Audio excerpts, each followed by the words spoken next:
Bonjour, cette vidéo que je m'apprête à réfuter est la première historiquement d'une chaîne YouTube Jésus musulman, une chaîne plutôt représentative de ces apologistes musulmans qui veulent nous amener à penser que la Bible a été falsifiée, que Jésus était en fait un simple prophète et qu'il n'avait aucune mission rédemptrice et n'était pas de nature divine. Ces apologistes musulmans connaissent très bien la Bible, même si cette science est instrumentalisée dans un seul but, la promotion de l'islam. Nous réfuterons plusieurs de ces vidéos afin de montrer la vérité du christianisme et pour voir un peu la mécanique intellectuelle qui sert de base à cette prédication musulmane. La vidéo sur laquelle je me base a pour but de réfuter le christianisme en 2 minutes. En fait, il s'agit d'un bombardement nourri d'arguments servant à semer le doute. Mais cela ne fonctionne pas sur quelqu'un de formé. On y va.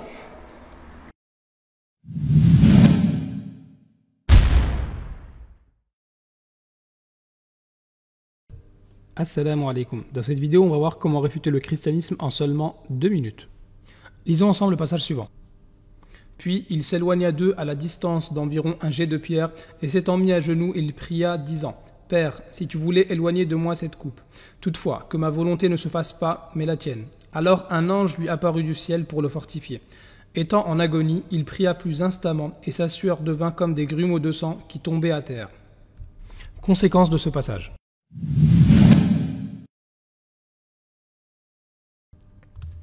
En supposant que Jésus est le sauveur de l'humanité qui est venu mourir pour nos péchés, on arrive aux contradictions suivantes. Tout d'abord, Jésus voulait-il mourir ? Car en disant « que ma volonté ne se fasse pas », il ne veut pas mourir. La question est, Jésus voulait-il mourir ? Et la personne amène une contradiction apparente avec l'attitude de Jésus et surtout sa prière dans le jardin de Gethsémani. Et en fait, on pourrait répondre et arrêter la vidéo ici car tout est toujours sur le même pattern. L'erreur première des apologistes musulmans, et pourquoi ils l'emportent souvent contre les prédicateurs protestants, est que tout se déroule au plan biblique. La grande absente de tout ce dialogue islam-christianisme, c'est l'Église. Mais il faut bien comprendre que l'Église est première et la Bible est seconde. Et c'est d'ailleurs la même chose chez la grande majorité des musulmans. Ils ont, en plus de leur texte fondateur, toute une tradition orale parallèle composée de paroles, de leurs faux prophètes, paroles ramenées et conservées par des témoins plus ou moins directs des choses. L'Église a un double rapport avec la Bible. Premier rapport, elle a conservé les écrits sacrés des Juifs, différents livres produits par les sages d'Israël, avant que Jésus n'apparaisse. Et ces écrits, elle les a conservés principalement, normativement, dans ce qu'on appelle la Septante, la Bible portée en grec, quelques siècles avant le Christ. L'Ancien Testament des premiers chrétiens de langue grecque, donc au bout de quelques décennies, l'écrasante majorité des chrétiens, l'Ancien Testament était les Septante. C'est un canon biblique beaucoup plus vaste que celui choisi par les protestants et qui sous-tend ou manifeste des choses que les protestants considèrent comme hérétiques ou interdites. Nous avons par exemple une prière pour les morts dans un des livres des Maccabées, livre présent dans la Septante qui montre très concrètement et très historiquement la pratique ensuite popularisée dans l'Église. Second rapport avec la Bible, encore plus important pour notre sujet avec les musulmans, c'est l'Église qui, cette fois, produit les textes du Nouveau Testament. Elle les produit au fur et à mesure du 1er siècle pour ses besoins liturgiques et pastoraux. Les évangiles de Matthieu, Marc ou Luc servaient de support pour la catéchèse des catéchumènes avant leur baptême.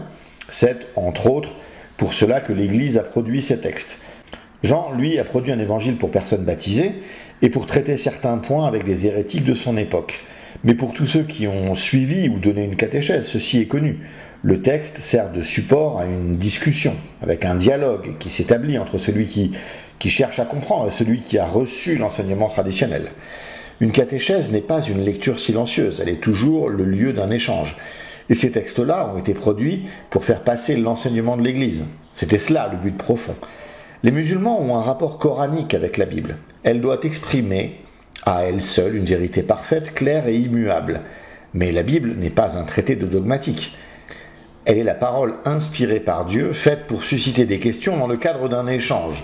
Bien évidemment, la Bible va porter des affirmations très claires, comme sur l'existence de Dieu, le fait qu'il soit le créateur de toutes choses, etc. Mais la Bible, en tant que telle, n'a pas vocation à répondre à tout. Si on en revient au Nouveau Testament, les disciples du Christ ont produit ces textes pour témoigner et pour catéchiser les futurs chrétiens. Les musulmans sont libres de croire que le résultat n'est pas concluant et ils semblent distinguer tout un ensemble de divergences entre certains versets et l'enseignement de l'Église. Car la question « Jésus voulait-il mourir ?» est en fait prise relativement à l'enseignement de l'Église, pas à la Bible. Et donc, les musulmans piochent des petits bouts de doctrine chrétienne et mettent toujours en face un verset qui semble en contradiction. Leur action se résume à cela. Si l'on est un chrétien sérieux, on n'écoute même pas, puisqu'on sait que l'enseignement de l'Église est infaillible et inchangé. Il reflète ce que le Christ a enseigné de lui-même aux apôtres, et qui a ensuite été conservé de génération en génération par les pères de l'Église. Après, on peut essayer de répondre, et le plus souvent, on verra que les musulmans ne raisonnent jamais de façon systématique, et ils sont le plus souvent réfutés par un autre verset, qu'ils connaissent, car leur érudition est grande, mais qu'ils cachent, car leur but est de semer le doute, et de se poser en alternative crédible. Mais dans le cas hypothétique où le christianisme serait invalidé, cela ne validerait en rien l'islam. L'islam n'est pas la seule alternative au christianisme, il y en a bien d'autres. Une fois ce préambule méthodologique donné, voyons les versets et comment en fait ils s'harmonisent avec l'enseignement de l'Église puisqu'ils ont été écrits en ce but. Donc répondons maintenant sur le premier point et le rapport du Christ à la mort. Il est une chose que les musulmans savent mais sans l'intégrer. Jésus a la double nature. Il est à la fois totalement Dieu et il est aussi à la fois totalement homme. Un homme, et c'est comme cela que Dieu nous a créés, lorsque son état psychique est sain, ne souhaite pas souffrir, il redoute la souffrance et fait tout pour éviter la mort. Nous sommes ici dans des choses très instinctives. Il est normal de considérer que Jésus, dans son humanité, ne voulait pas être flagellé ni être crucifié. Personne de normalement constitué ne souhaite cela. Le passage en question illustre cela. Mais il faut le mettre en regard d'autres passages, comme ceux où Jésus déclare qu'il n'y a pas de plus grand amour que de donner sa vie pour quelqu'un qu'on aime. Il n'y a pas de plus grand amour que de donner sa vie pour ses amis. Et donc, malgré cette réticence de dernière minute, Jésus a accepté la volonté divine et a été à sa mort. Et sa mort avait une fonction très claire à ses yeux. C'est ainsi que le Fils de l'homme est venu, non pour être servi, mais pour servir et donner sa vie comme la rançon de plusieurs. Deuxièmement, Jésus savait-il qu'il devait mourir pour les péchés ? Car il prie et il dit « Si tu voulais éloigner de moi cette coupe, c'est-à-dire la croix ». Donc il ne savait pas qu'il devait mourir pour les péchés. La seconde question des musulmans est « Jésus savait-il que le salut passait par sa mort ?» Le verset que je viens de citer chez Matthieu me semble éloquent. Jésus est celui qui vient payer le prix du péché à la place du pécheur. C'est l'épître aux Hébreux qui énonce le mieux cette doctrine. Mais Christ est venu comme souverain sacrificateur des biens à venir. Il a traversé le tabernacle plus grand et plus parfait, qui n'est pas construit de main d'homme, c'est-à-dire qui n'est pas de cette création, et il est entré une fois pour toutes dans le lieu très saint, non avec le sang des boucs et des veaux, mais avec son propre sang, ayant obtenu une rédemption éternelle. Car si le sang des taureaux et des boucs et la cendre d'une vache répandue sur ceux qui sont souillés sanctifie et procure la pureté de la chair, combien plus le sang de Christ, qui par un esprit éternel s'est offert lui-même sans tache à Dieu, purifiera-t-il votre conscience des œuvres mortes afin que vous serviez le Dieu vivant. Et c'est pour cela qu'il est le médiateur d'une nouvelle alliance, afin que, la mort étant intervenue pour le rachat des transgressions commises sous la première alliance, ceux qui ont été appelés reçoivent l'héritage éternel qui leur a été promis. Le Christ l'a expliqué avec ses propres termes à Nicodème, tel que nous le rapporte Jean. Et comme Moïse éleva le serpent dans le désert, il faut de même que le Fils de l'homme soit élevé, afin que quiconque croit en lui ait la vie éternelle. Car Dieu a tant aimé le monde qu'il a donné son Fils unique, afin que quiconque croit en lui ne périsse point, mais qu'il ait la vie éternelle. Et enfin, Jésus a-t-il besoin qu'un ange vienne le sauver ? Donc est-il le sauveur de l'humanité finalement ? L'ange dont on est question dans le jardin de Gethsémani ne vient pas sauver Jésus, mais réconforter Jésus. Le verbe grec dont il est question est eniskouo, qui signifie renforcer et certainement pas sauver. Il nous suffira de prendre les autres occurrences d'utilisation du verbe pour montrer ce que signifie le verbe. L'autre occurrence néo-testamentaire est Acte 9, 19. Et après qu'il eut pris de la nourriture, les forces lui revinrent. Saul resta quelques jours avec les disciples qui étaient à Damas. C'est toute l'expression issue du verbe qui est traduite par « les forces lui revinrent ». Est-ce que vous voyez une action salvatrice ici ? On notera ici que le livre des Actes a aussi été écrit par saint Luc, et on a donc une autre occurrence de l'utilisation du même verbe, chez le même auteur, qui montre très clairement que l'ange ne vient pas sauver Jésus, mais il vient lui donner des forces.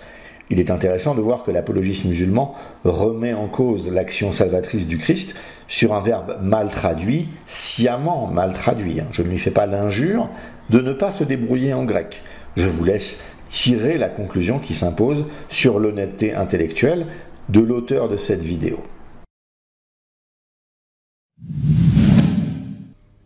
Si Jésus est Dieu, on arrive aux contradictions suivantes. Jésus priait qui?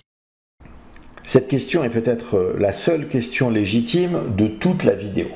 Jésus étant Dieu, les phases où il prie peuvent en ce cas paraître étonnantes à la personne non catéchisée. Je le rappelle, Jésus est humain et divin en même temps. Certains passages bibliques montrent la perspective divine et certains passages montrent la perspective humaine.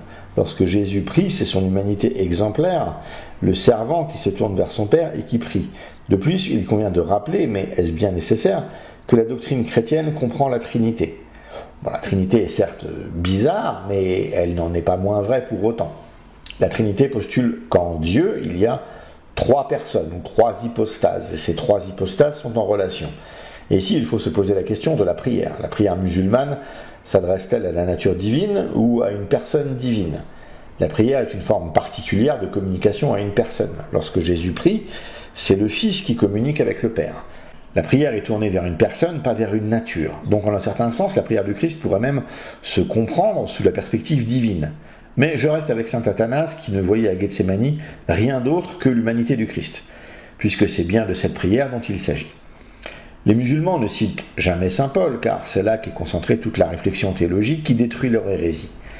Ayez en vous les sentiments qui étaient en Jésus-Christ, lequel, existant en forme de Dieu, n'a point regardé comme une proie à arracher d'être égal avec Dieu, mais s'est dépouillé lui-même en prenant une forme de serviteur, en devenant semblable aux hommes, et ayant paru comme un simple homme, il s'est humilié lui-même, se rendant obéissant jusqu'à la mort, même jusqu'à la mort sur la croix.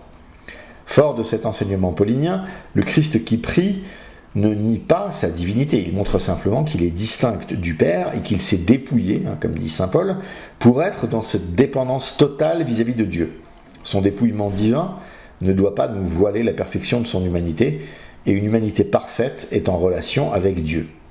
La relation possible avec Dieu dans ce cadre, c'est la prière. Donc, une prière à l'intérieur, si je puis dire, de la Trinité, cela fait sens. Par contre, dans le monde unitarien, cela n'a aucun sens, vous en conviendrez. Ce que je trouve savoureux ici, c'est que dans le Coran, Dieu prie. Enfin, il me semble que c'est ce qu'il faut comprendre. Ô vous qui croyez, évoquez Allah d'une façon abondante et glorifiez-le à la pointe et au déclin du jour, c'est lui qui prie sur vous, ainsi que ses anges, afin qu'il vous fasse sortir des ténèbres à la lumière, il est miséricordieux envers les croyants. Leur salutation au jour où ils le rencontreront sera salam, qui veut dire paix, et il leur a préparé une généreuse récompense.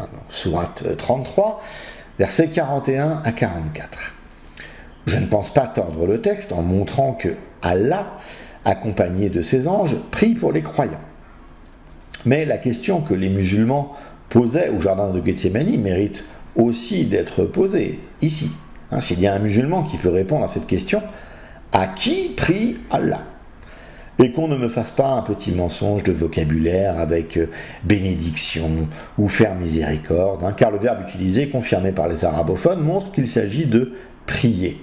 Les apologistes musulmans en débat n'ont jamais donné, dans ce que j'ai pu voir, de réponse satisfaisante. Donc nous, chrétiens au sens large, attendons toujours la réponse à cette question. Le plus marquant à ce niveau de mensonge et de manipulation et de non-réponse est probablement cet extrait. Now, my Muslim friends tell me that this concept of God is absurd, even though we got it from God through the missions of the Son and the Spirit. My Muslim friends tell me that I should reject this confusing concept of God and believe in something much simpler, the Islamic concept of God. But I've been going through your sources for a good little while now, and I see some serious problems with the doctrine of Tawheed. Let me give you a few examples.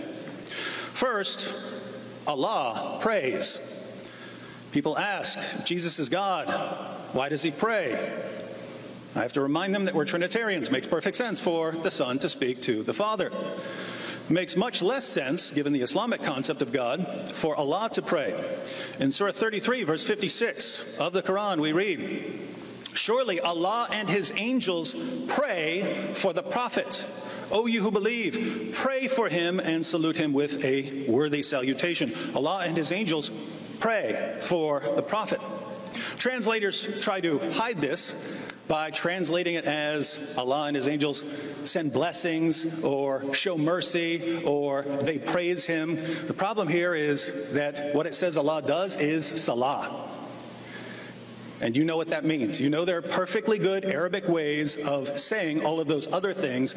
Every Arab speaker in the world knows that salah means prayer. And it says that Allah does salah. So, who is Allah praying to? He says, Allah says, that Allah yusalli ala nabi, and he's here saying that he prays to the Prophet. There's a difference between yusalli lahu and yusalli ala in the Arabic language. I knew this was going to happen. I knew this was going to happen. I knew I was going to have to give you a free Arabic lesson here today. I knew it. And that's why the translators put for, not to the Prophet. You don't know what the words in Arabic mean. Don't speak salah. Come on, please, don't embarrass yourself.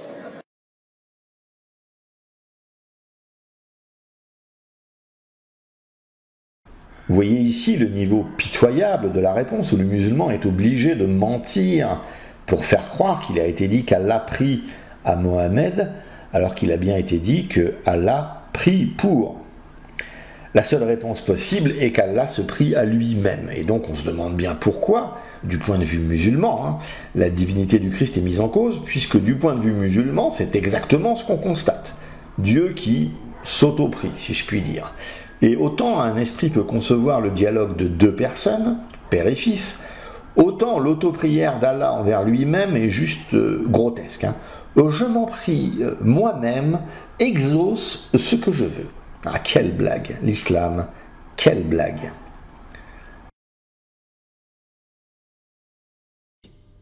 Jésus a-t-il la même volonté que Dieu ?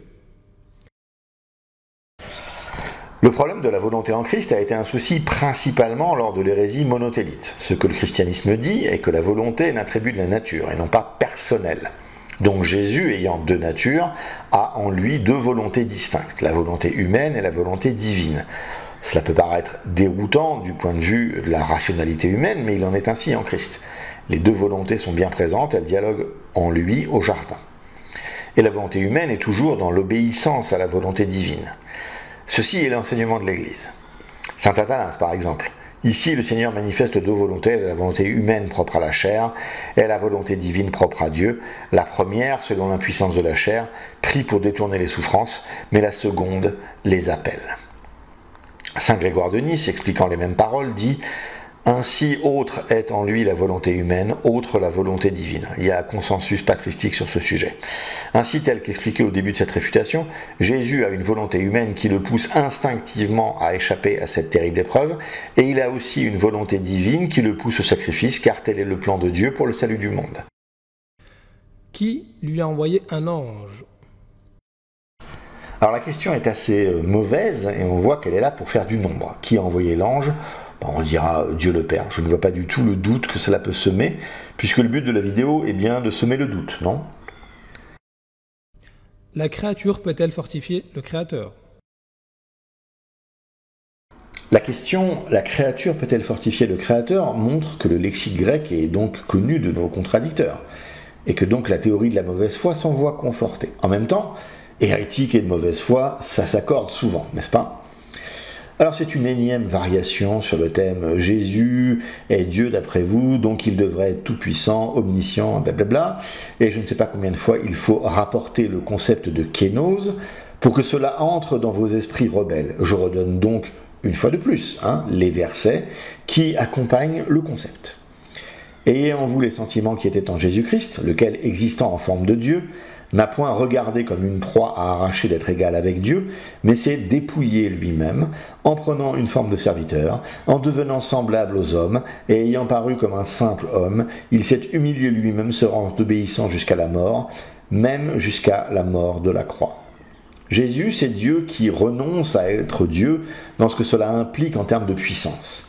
C'est comme lorsque nous nous couvrons les yeux, nous ne devenons aveugles que temporairement.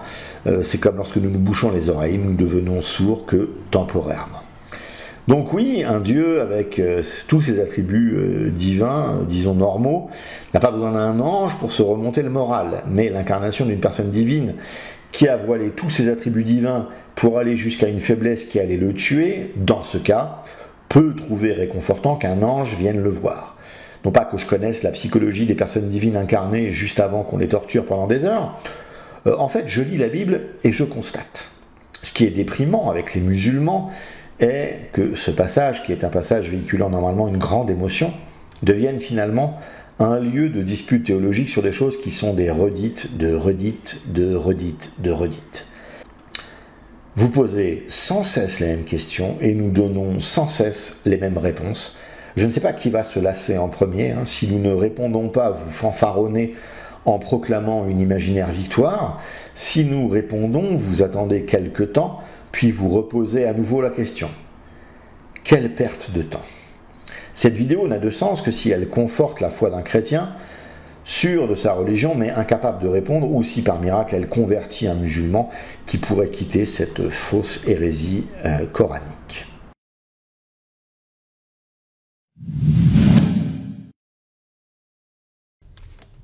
Regardons ensemble le commentaire de la Bible annotée sur Luc 22, verset 44.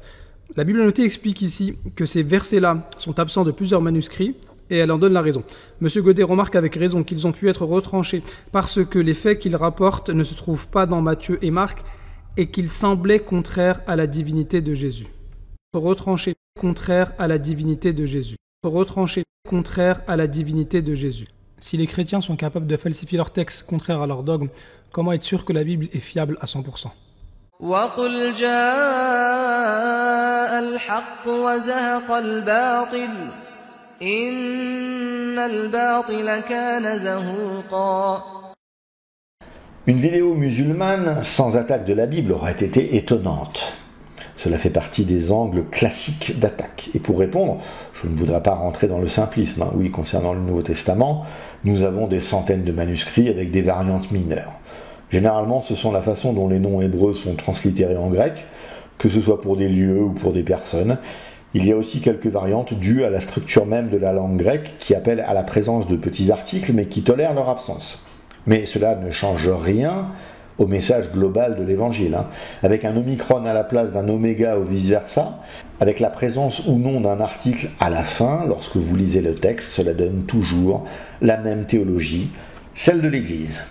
Et justement, j'en reviens à ce que je disais au départ de cette vidéo, dans mon préambule méthodologique.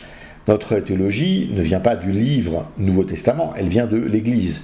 L'Église a produit le Nouveau Testament, mais aussi des liturgies, des icônes, des écrits patristiques, des écrits ascétiques, des prières, des offices particuliers, des commentaires, etc., etc., qui vont tous dans le même sens. Jésus, vrai Dieu et vrai homme, crucifié de façon rédemptrice pour le salut du monde. Il a créé une église, l'assemblée des disciples qui acceptent son autorité et voient en sa mort l'unique chance de rédemption. Ensuite, sur le cas particulier de l'ange et des gouttes de sang, donc à savoir les versets 43 et 44 du chapitre 22, il y a environ la moitié des manuscrits qui l'ont et la moitié qui ne l'ont pas. Les spécialistes s'écharpent autour des deux théories suivantes. Théorie numéro 1. Luc a écrit ces deux versets, mais des scribes aux ailes mal placées l'ont effacé, justement croyant que cela niait la divinité du Christ. Théorie numéro 2, Luc n'a pas écrit ces deux versets et c'est une tradition ultérieure qui s'est greffée. Alors il est difficile de savoir quelle est la réalité. Pour ma part, je penche pour la seconde théorie. Luc ne l'a pas mis dans ses premiers parchemins, mais c'était un détail qui était rappelé et enseigné oralement lors de la catéchèse des candidats au baptême. Puis certains scribes ont voulu le rajouter de façon à ce qu'il soit appris lors des mémorisations, tellement cela leur semblait important et évocateur de Jésus dans son humanité. C'était donc un élément de la gigantesque tradition orale chrétienne qui a atterri dans le domaine plus restreint de la tradition écrite. Il ne faut pas oublier que ce qui prime est l'enseignement de l'Église. Un support physique avec les versets 43 à 44 ne change rien à la théologie chrétienne. Et c'est là tout le problème de la quête musulmane d'éléments tenant à faire croire à la falsification. Tout ce qu'ils peuvent mettre en évidence, au final, c'est la diversité des approches selon les écoles chrétiennes. Mais vous n'aurez jamais un manuscrit chrétien avec toutes les variations affirmant un Jésus musulman. Jamais. Les apologistes musulmans courent après une chimère. Musulmans, votre religion est fausse. Musulmans, votre religion est un blasphème. Musulmans, votre religion est une insulte au Christ. Elle nie sa divino-humanité, elle nie la croix, elle nie l'expiation qui seule peut nous faire entrer au ciel. Vous êtes l'énième variation des religions du mérite. Un tel pensait qu'il fallait dire ceci à Poséidon, cela à Apollon. Un tel pensait qu'il fallait offrir telle chose à tel esprit ou à telle force naturelle. Certains pensent qu'il faut s'abstenir de tel aliment, respecter telle loi ou telle coutume. Il y en a eu des comme vous pendant des millénaires avant votre faux prophète.